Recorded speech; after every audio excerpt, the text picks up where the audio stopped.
سب سے پہلے حضور صلی اللہ علیہ وسلم نے سفر جو کیا وہ براق پر کیا،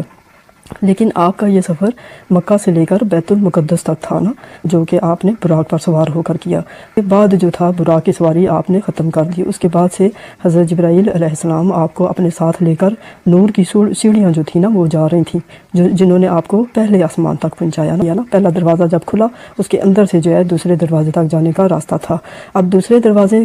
پر جب آپ جانے لگے تو اس ٹائم اللہ تعالیٰ نے فرشتوں کو حکم دیا کہ اپنے بازوؤں پر حضور صلی اللہ علیہ وسلم کو اٹھا کر دوسرے دروازے تک پہنچایا جائے۔ اسی طرح دوسرے دروازے پر جب پہنچے، وہاں کا دروازہ کھٹکایا، فرشتوں نے کھولا اور اندر جو تھا حضرت یحییٰ علیہ السلام اور عیسیٰ علیہ السلام نے آپ کا استقبال کیا، اور اسی طرح سے پھر دوسرے دروازے کے اندر سے جو ہے نا پھر آپ جو ہے اسی طرح فرشتوں کے بازوؤں پر سوار ہو کر تیسرے دروازے پر پہنچے۔ پھر تیسرا دروازہ کھٹکایا گیا، وہاں کے فرشتوں نے دروازہ کھولا اور اندر جو تھا پھر آپ کا حضرت یوسف علیہ السلام نے استقبال کیا۔ پھر جب فرشتوں کے بازوؤں پر سوار ہو کر چوتھے دروازے پر پہنچے تو وہاں بھی جو تھا جا کے حضرت جبرائیل علیہ السلام آپ کے ساتھ ساتھ جا رہے تھے نا ہر دروازے پر، انہوں نے دروازہ کھٹکایا، پھر اندر سے فرشتوں نے کھولا،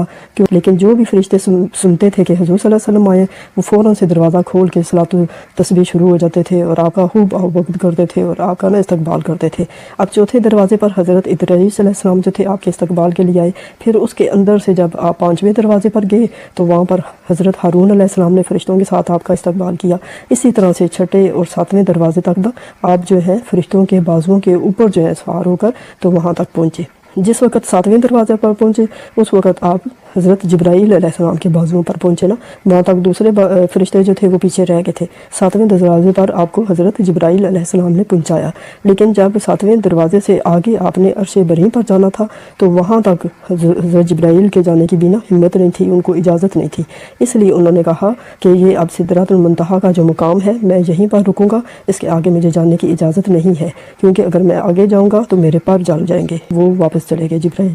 وہاں سے حضور صلی اللہ علیہ وسلم کو عرش بریں پر لے جانے کے لیے، جو کہ مقام کوسین پر تھا، ایک رف جو اللہ تعالیٰ نے ایک خصوصی تخت بھجوایا تھا نا حضور صلی اللہ علیہ وسلم کے لیے، اس کے اوپر بیٹھ کر نا حضور صلی اللہ علیہ وسلم کے رف پر بیٹھ کے نا مقام کوسین جہاں عرش بریں تھا، جہاں پر اللہ تعالیٰ جو تھے وہ ان کا تخت تھا نا، وہاں پر پھر جو ہے آپ کا سفر یہ جو ہے کمپلیٹ ہوا۔ لیکن یہ سارا جو سفر تھا آپ نے ایک صرف براق پر نہیں کیا، اس کے لیے آپ کو یہ تمام جو ہے راستے جو ہے راستے میں کبھی کسی